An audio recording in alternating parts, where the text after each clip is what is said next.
En ce temps-là, comme le nom de Jésus devenait célèbre, le roi Hérode entendit parler.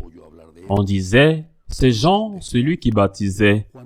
Il est ressuscité d'entre les morts. Et voilà pourquoi les miracles se réalisent par lui.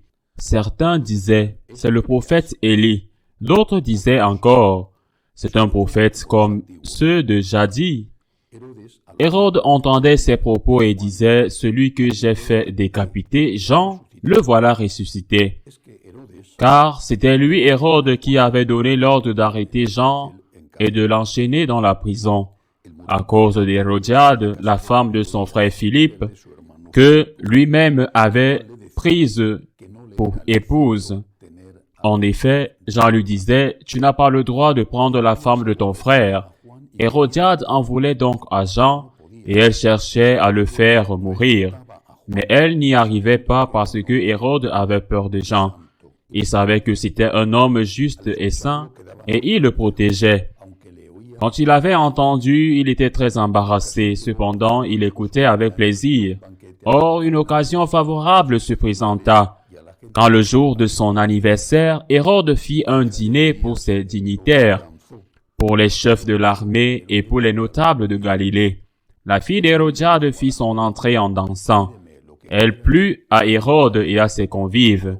Le roi dit à la jeune fille, « Demande-moi ce que tu veux, je te le donnerai. » Et il lui fit ce serment, « Tout ce que tu me demanderas, je te le donnerai, même si c'est la moitié de mon royaume. » Elle sortit alors pour dire à sa mère, « Qu'est-ce que je vais demander ?» Hérodiade répondit, « La tête de Jean, celui qui baptise. » Aussitôt, la jeune fille s'empressa de retourner auprès du roi et lui fit cette demande. « Je veux que, tout de suite, tu me donnes sur un plat la tête de Jean le Baptiste. » Le roi fut vivement contrarié, mais à cause du serment et des convives, il ne voulut pas lui opposer un refus. Aussitôt, il envoya un garde avec l'ordre de rapporter la tête de Jean. Le garde s'en alla décapiter Jean dans la prison. Il apporta la tête sur un plat et donna à la jeune fille, et la jeune fille la donna à sa mère. Ayant appris cela, les disciples de Jean vinrent prendre son corps et le déposèrent dans un tombeau. Acclamons la parole de Dieu. L'Évangile d'aujourd'hui nous raconte la mort de Saint Jean-Baptiste, le précurseur, l'humble homme qui s'est mis à l'écart alors qu'il était célèbre et que Jésus était encore inconnu, et qui s'est mis à l'écart pour laisser la place au Seigneur. Il lui a préparé le chemin. Mais pourquoi? Pourquoi Jean est-il mort? Jean est mort parce qu'il était fidèle à Dieu. Mais il est mort pour une raison précise, parce que Hérode ne l'a pas décapité, parce qu'il disait la vérité ou parce qu'il annonçait le Messie. Il l'a décapité parce qu'il défendait la famille.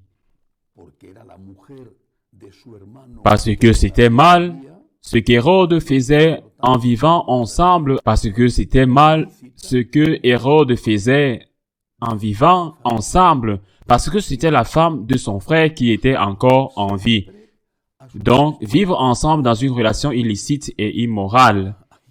La défense de la famille a toujours coûté, elle a toujours été synonyme de persécution. Nous devons nous rappeler, tout au long de l'histoire de l'Église, d'autres cas qui se sont également très mal terminés. Comment ne pas penser à saint Thomas mort? Par exemple, lorsqu'il refuse d'accepter le mariage de l'Anglais Henri VIII avec l'une des dames de la cour, Anne Boleyn, alors que sa femme Catherine d'Aragon était encore en vie. Cela a provoqué la rupture de ce qui allait devenir l'Église anglicane. A provoqué la rupture, a provoqué le schisme avec l'Église catholique parce que le pape et quelques personnes en Angleterre ont défendu la famille. La famille est sacrée. Et elle est sacrée parce que notre Seigneur la sacralise d'une manière spéciale. L'union d'un homme et d'une femme est bénie et les deux parties reçoivent le sacrement du mariage. Mais avant même que notre Seigneur existe, et le cas de Jean en est un exemple, avant même que notre Seigneur vienne dans le monde, même avant que notre Seigneur n'établisse le sacrement du mariage, la famille était sacrée. La famille est la base de la société. La famille est l'élément essentiel de l'humanité. L'homme, l'être humain est capable, nous sommes capables jusqu'à présent, du moins, de résister aux conditions les plus défavorables qui existent sur la planète Terre. Nous pouvons vivre dans les pôles glacés, nous pouvons vivre dans les déserts brûlants. L'ours polaire ne peut pas vivre dans le désert. Et les quelques espèces végétales ou animales qui survivent dans un désert ne peuvent pas vivre au pôle Nord. L'homme peut. La seule chose que l'homme ne peut pas faire, la seule chose est de vivre sans famille. Nous naissons dans une famille, nous avons besoin, dans les premières années de notre vie, de la protection, de la nourriture, des soins que la mère nous fournit, que la famille nous fournit. Et nous avons besoin même, et même si ce n'est pas si vital du point de vue physique, mais nous avons besoin de cette famille saine et normale pour pouvoir avoir un équilibre et une maturité psychologique adéquate.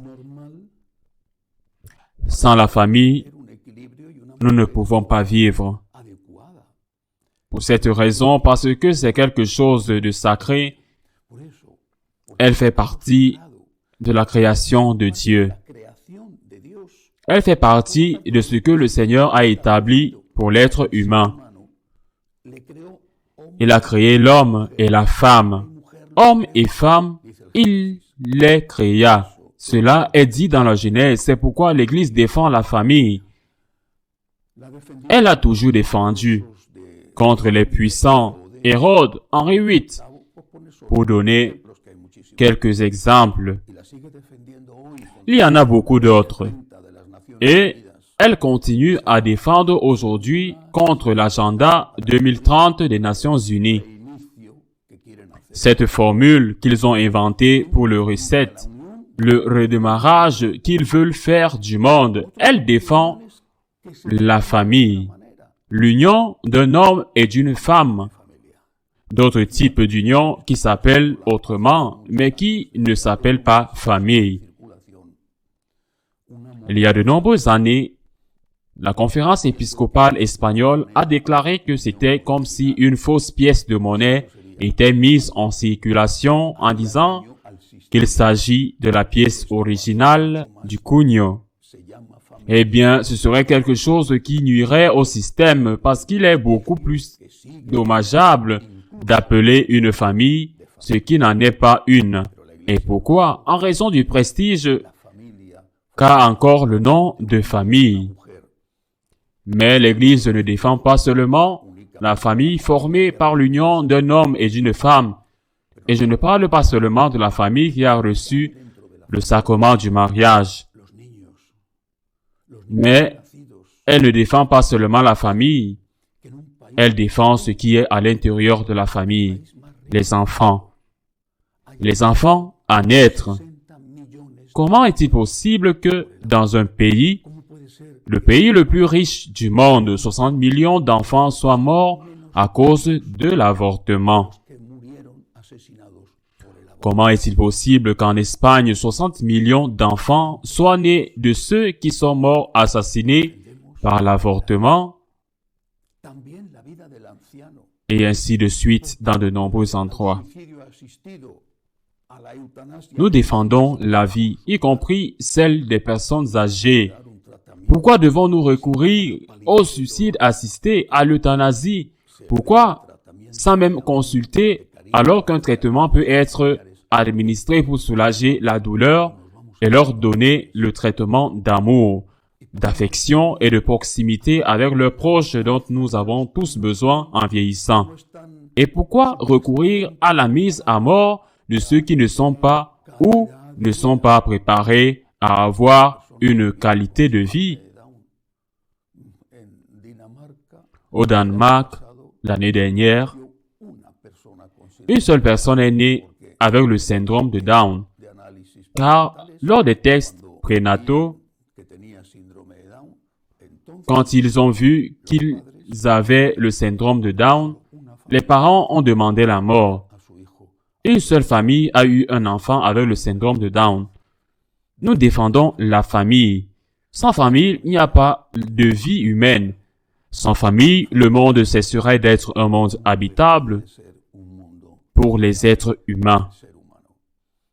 Peut-être que certains préféreraient cela, mais en fin de compte, ils s'organisent un monde sans Dieu et donc un monde sans amour, sans vie humaine, sans famille. Ils vivent très bien. Ils ne sont pas inquiets à ce sujet. Ils demandent le meurtre des autres, mais ils vivent très bien.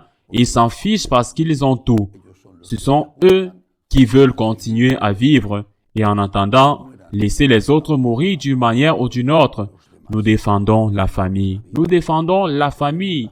Nous l'avons toujours fait et nous savons que nous devons payer le prix de la persécution.